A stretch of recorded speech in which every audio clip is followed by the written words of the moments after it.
Hello everyone, আমরা খুব একটা নিয়মিত নই।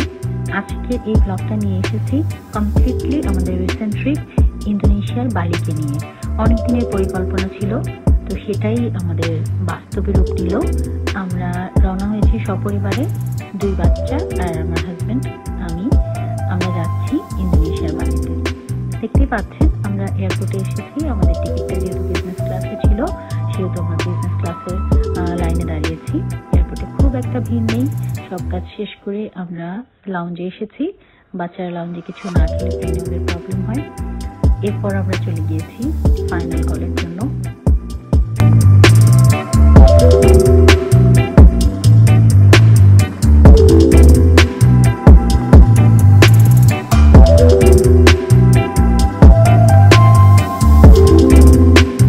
আমরা যাচ্ছি, এই রাস্তাটা আসলে খুবই প্রিয় আমাদের। আমরা সিটে এসে গেছি, আমাদের একটা পুরো রোই, কারণ আমাদের 4টা সিট। আপনারা জানেন যে বিজনেস ক্লাসে আসলে 4টা সিট থাকে একটা রোতে। আমরা যেহেতু 4 জন মিলে গিয়েছিলাম, আমাদের সমস্যা হয়নি। বাচ্চার বাবা এক কর্নারে, আর মাঝখানে আমি আর ছোট ছেলে একেবারে কর্নারে বড়জন। তার আবার উইন্ডো ভিউ খুব পছন্দ। তারা খুবই খুশি। উঠেই একটা খেলনা পেয়ে গেছে বড়জন। তার উইন্ডো সিট খুবই পছন্দ, কারণ সে দেখতে দেখতে যাবে, আগে বলেছি। ও সে খুবই মজা পাচ্ছে। অলরেডি সে তার মনিটর সেট করে নিয়েছে, সে দেখছে টিভিতে মনিটরে পছন্দ মতো মুভি।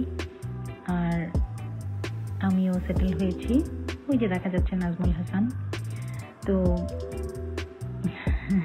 আমরা আসলে একসাথে খুব একটা কোথাও যাওয়া হয় না, বছরে তো 1 থেকে 2 বার যাওয়া হয়। তো আমরা চেষ্টা করি প্রাণ খুলে এনজয় করতে, মজা করতে, যা যা ইচ্ছে করে বাচ্চাদের আমাদের, আমরা সব করি।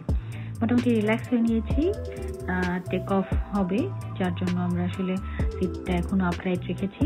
টেক অফ হয়ে গেলে আমরা হয়তো সিটটা সোজা করে একটা ঘুম দেব, এবং আমরা সিঙ্গাপুর গিয়ে তারপর আবার সেখানে লাউঞ্জে আমাদের জন্য ব্যবস্থা করা আছে, সেখানে আমরা যাব। তো বিজনেস ক্লাসটা নেওয়ার উদ্দেশ্য কিন্তু আসলে কি বলবো, মানে কোনো বিলাসিতা নয়। এটা আসলে একটা ছাড়ে আমরা টিকিটটা পেয়েছিলাম, তো সেই ছাড়েই টিকিটটা কেনা। টেবিল টেক অফ হয়ে গিয়েছে, আমরা মোটামুটি সিটটাকে রিল্যাক্স করে খাবার দেবে, তারা এসে তাদের টেবিল সাজিয়ে দিয়ে গেছে। এটা আমার খাবার। আমি যদিও একদমই প্রন বা লবস্টার পছন্দ করি না, খাইও না, ইভেন আমার ভালো লাগে না। তারপরেও এটা আসলে আমার মুসলিম মিল সিলেক্ট করা ছিল, হালাল মিল। সিঙ্গাপুর এয়ারলাইন্সে আসলে হালাল মিল সিলেক্ট না করলে আপনি পাবেন না, তা আমার আগে থেকে করা ছিল। হালাল মিল তাদের কাছে যেটা ছিল সেটাই তারা দিয়েছে। আর এটা হচ্ছে কিড মিল। তো আমার বাচ্চারা আসলে প্লেনে একেবারেই খেতে পারে না। প্লেনের খাবারে কিন্তু অনেকটাই একটা কেমন গন্ধ আসে, এটা সবাই নিতে পারে না। তো পাস্তাটা মোটামুটি নাজিব খেতে পেরেছিল। সে পাস্তা খুবই পছন্দ করে। পাস্তায় খুব একটা গন্ধ না, বেসিক্যালি রাইস আর চিকেনে খুব বাজে গন্ধ হয়, তো আমরা খেতে পারিনি। যাই হোক, আমরা পৌঁছে গিয়েছি চাঙ্গি এয়ারপোর্টে। এখান থেকে ট্রেনে উঠবো আমরা। এটা টার্মিনাল 1, আমরা যাব টার্মিনাল 2-তে। আমাদের পরের ট্রেনটা টার্মিনাল 2-তে ছাড়বে, আমাদের পরের প্লেনটা টার্মিনাল 2 থেকে ছাড়বে, সেজন্য আমাদের ট্রেন নিতে হয়েছে। ট্রেনে উঠেই আমরা বসে গেলাম। যেতে সব দিয়ে 1 মিনিটের মতো লাগে, একটা প্ল্যাটফর্ম থেকে একটা প্ল্যাটফর্মে। সিঙ্গাপুর এয়ারপোর্টটা খুব বেশি বড় না। দুবাই এয়ারপোর্ট যেমন অনেক বড়, প্রায় 4-5 মিনিট আপনাকে ট্রেনে করে একটা টার্মিনাল থেকে আরেকটা টার্মিনালে যেতে হয়। এখানে সেরকম সময় লাগে না, এখানে 1 থেকে 1.5 মিনিটের মধ্যেই টার্মিনাল 1 থেকে 2-তে যাওয়া যায়। তো আমরা টার্মিনাল 1-এ পৌঁছে গিয়েছি। তখন একটু বলার ভুল ছিল, টার্মিনাল 1 থেকে আমরা টার্মিনাল 2-তে এসেছি। এসে আমরা আসলে আমাদের গেটের কাছাকাছি এসে আমাদের জানতে পারলাম যে আমাদের লাউঞ্জটা বেসিক্যালি টার্মিনাল 1-এ। তো আমাদের সেখানে আবার যেতে হবে এই মনিটরের মাধ্যমে। সিঙ্গাপুর এয়ারপোর্টে এই সার্ভিসটা আমার খুবই ভালো লেগেছিল। আমি 1 মাস আগে অস্ট্রেলিয়া গিয়েছিলাম, তখন এটা দেখে আমার খুবই ভালো লেগেছিল যে কম্পিউটারে কল করে আপনি মনিটরে সব কোয়েরি জিজ্ঞাসা করতে পারবেন, তারা আপনাকে খুব সুন্দর সলিউশন দিয়ে দেয়, সব ব্যাপার আপনি জিজ্ঞেস করতে পারবেন। তো আমরা যখন জেনেই গেলাম যে এখানে আমাদের গেটটা D40 দেখা যাচ্ছে বাম পাশে, সেটাই আমাদের গেট। তো আমরা চলে এসেছি আবার টার্মিনাল 1-এ। এখানে আমরা লাউঞ্জ ইউজ করব, বিজনেস ক্লাস লাউঞ্জটা এখানে। তো এখানে সিঙ্গাপুর এয়ারপোর্টে একটা খুব দারুণ বিষয় হচ্ছে, পুরোটা কিন্তু কার্পেট দিয়ে মোড়ানো। পৃথিবীর আর কোথাও, আমি তো অনেকগুলো দেশে গিয়েছি, কোথায় জিনিসটা আমি পাইনি। এটা আমি পেয়েছিলাম স্কটল্যান্ডে গ্লাসগো এয়ারপোর্টে, সেখানে দেখেছিলাম কার্পেট, আর এই সিঙ্গাপুর এয়ারপোর্টে দেখলাম কমপ্লিটলি কার্পেটে মোড়ানো। এটা খুব ভালো লাগে। আমরা লাউঞ্জে এসেছি। লাউঞ্জে বাচ্চারা তাদের যেহেতু প্লেনে খুব একটা খেতে পারেনি, তারা খেয়ে নিচ্ছিল, যদিও আমাদের ট্রানজিট ছিল only 2:30 hours, so 2 hours 30 minutes। আমরা খুব বেশি সময় পাইনি, 40 মিনিটসের মতো আমরা সময় পেয়েছিলাম লাউঞ্জে। সেখানে ফ্রেশন আপ হতে হতে খাওয়ার জন্য খুব একটা টাইম ছিল না। সো আমরা সিলভার ক্রিস লাউঞ্জ, যেটা কিনা সিঙ্গাপুর এয়ারলাইন্সের বিজনেস ক্লাস লাউঞ্জ, সেটাকে আমরা বিদায় জানিয়ে আবার আমরা টার্মিনাল 1-এ যাচ্ছি। এখানে কেবিন ক্রুদের দেখা যাচ্ছে, তারাও সম্ভবত আমাদের ফ্লাইটেরই হবে, কারণ তারা সেম টাইমে যেহেতু যাচ্ছে, মোরালেস আমি নট শিওর হতে পারে যে তারা অন্য কোনো ফ্লাইট, কারণ 1 ঘন্টা পরপরই আসলে এখান থেকে বিভিন্ন জায়গায় সিঙ্গাপুর এয়ারলাইন্সের ফ্লাইট অস্ট্রেলিয়ায় যায়, স্পেশালি অস্ট্রেলিয়ায় যায় 1 ঘন্টা পরপর, আরও তো বিভিন্ন ডেস্টিনেশনে যাই। সো প্রতি মিনিটেই যেখানে ফ্লাইট যাচ্ছে সেখানে আসলে তারা কোন ফ্লাইটে যাবে এটা বলা মুশকিল। তো আমরা চলে যাচ্ছি আমাদের কাঙ্ক্ষিত টার্মিনাল 2-তে আবার, যেখানে D40 হচ্ছে আমাদের গেট। আমরা গেটে চলে এসেছি, ওইটা আমাদের প্লেন দেখা যাচ্ছে, এটাতেই আমরা উঠবো। সো আমরা রেডি, চেকিংও হয়ে গিয়েছে আমাদের, সমস্ত চেকিং করে আমরা আমাদের প্লেনে ওঠার জন্য দাঁড়িয়ে আছি। আকাশটা মেঘলা, অন্ধকার। এটা আসলে কতটুকু নিরাপদ হবে আমাদের যাত্রা সেটা কিছুটা মেঘের উপরও নির্ভর করে, শুধু টেক অফের সময়। সো টেক অফ হওয়ার পরে যে উচ্চতায় প্লেনটা ওড়ে আপনারা জানেন, ওটা আসলে ঝড় বৃষ্টি এসবের অনেক উপরে। সো সেখানে খুব একটা ইম্প্যাক্ট পড়ে না। ইম্প্যাক্টটা যেটা পড়ে টেক অফ এবং ল্যান্ডিংয়ের সময়, আকাশ যদি মেঘাচ্ছন্ন থাকে সেই বিষয়টা। তো আমরা আমাদের প্লেনে ওঠার জন্য যে প্যাসেজটা থাকে সেদিকে যাচ্ছি।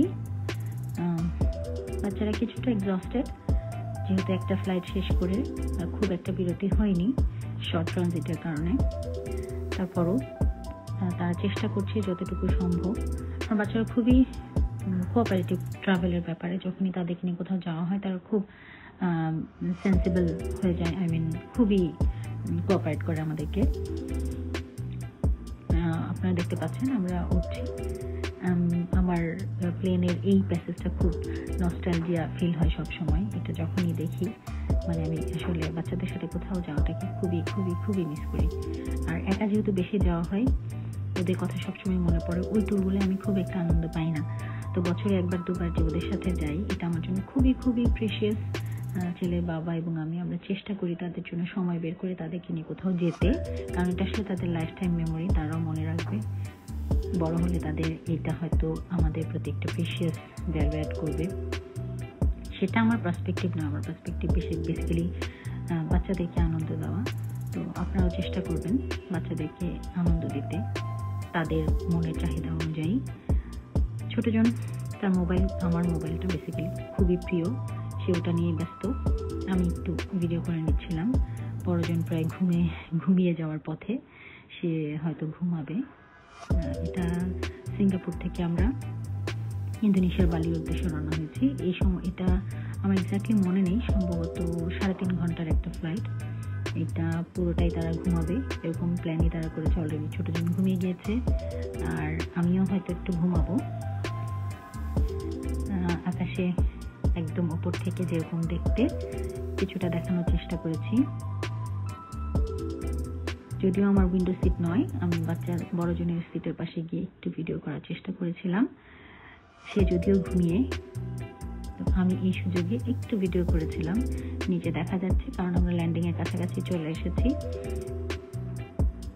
ল্যান্ডিং হয়ে গিয়েছে, বড় ছেলে তার ঘুম ভেঙেছে। আমরা যাব এবার, প্রথমে যাব ইমিগ্রেশনের দিকে, তারপর লাগেজ বেল্টে যাব। তারা ভীষণ টায়ার্ড, সাথে আমিও ভীষণ ভীষণ ভীষণ টায়ার্ড। গতকাল রাতে 9টায় আমরা বাসা থেকে বেরোয়েছিলাম, আর এখন বালিতে পৌঁছালাম আমরা পরের দিন দুপুর 1টার কাছাকাছি। আমি এক্স্যাক্টলি টাইমগুলো হয়তো কিছুটা এদিক ওদিক হতে পারে, মাফ করবেন। এটা হচ্ছে বালি এয়ারপোর্ট। বালি আমি যতটুকু আগে থেকে হোমওয়ার্ক করেছি, প্রচুর স্কাল্পচার, পুরো শহর জুড়ে অনেক স্ট্যাচু। তারা বলা চলে স্ট্যাচুর সিটি। এখানে মেজরিটি হচ্ছে মুসলিম এবং হিন্দু। বালিতে যদিও হিন্দু বেশি, ইন্দোনেশিয়ায় মুসলিম বেশি। পুরো ইন্দোনেশিয়া, কিন্তু বালিতে কম্পারেটিভলি হিন্দু বেশি। এজন্য রাস্তায় বের হলেই মসজিদের চেয়ে মন্দির এবং স্ট্যাচু বেশি দেখা যায়। তাদের বুদ্ধিস্টও আছে, বৌদ্ধ ধর্মাবলম্বীও আছে। সো আমরা ইমিগ্রেশনের জন্য লাইনে দাঁড়িয়েছি। অত্যন্ত ক্লান্তি ভাব নিয়ে আমি চারিদিক দেখছিলাম। তবে বালি এয়ারপোর্টটাও ভীষণ সুন্দর, খুব গোছানো এবং লোকজনের ভিড় খুবই কম। আমার মনে হয় হয়তো, আমি জানি না কেন টুরিস্ট এত কম, এখানে তো টুরিস্ট বেজই তাদের হচ্ছে সব কিছু। সো আমার মনে হয়েছিল এয়ারপোর্টটা খুবই ভিড় থাকবে, কিন্তু সেরকম ভিড় আমার চোখে পড়েনি। আমরা বেল্টে চলে এসেছি ইমিগ্রেশন শেষে, আমাদের লাগেজের জন্য ওয়েট করছি। আমাদের ছোটজন যেখানে নেমে যায় সেখানেই অলরেডি এসে দৌড়াদৌড়ি শুরু করে, তাকে কোনোভাবেই কন্ট্রোল করা যায় না। বড়জন একেবারেই উল্টা, বড়জন আমার সাথে সাথেই থাকে, আমার লাগেজটা ক্যারি করে। তার হাতে অলরেডি দেখা যাচ্ছিল যে একটা লাগেজ, হ্যান্ড লাগেজটা এবং প্লাস আমার যে ব্যাগটা, হ্যান্ড ব্যাগ, সেটাও সে ক্যারি করছে। তো এখানে একজনের হাতে দেখা গেল যে সে সার্ফিং এর যে, ওটাকে কি বলে আমি নামটা জানি না, সেটা সাথে করে নিয়ে এসেছে। ইন্দোনেশিয়াতে আপনার বালিতে নামার পরে কাস্টমস ক্লিয়ারেন্স করতে হয়, সেটাই করছিলাম আমরা। বাইরে চলে এলাম, আমরা পৌঁছে গেছি। পরে আমরা যা যা করবো সবকিছু আপনাদেরকে শেয়ার করব অন্য আরেকটি ভিডিওতে। সো আমাদের এই ভিডিওটা ছিল শুধু জার্নি নিয়ে, আমরা কিভাবে ঢাকা থেকে বালিতে এলাম সেটাই শেয়ার করেছি আপনাদেরকে। আবার দেখা হবে পরের ভিডিওতে।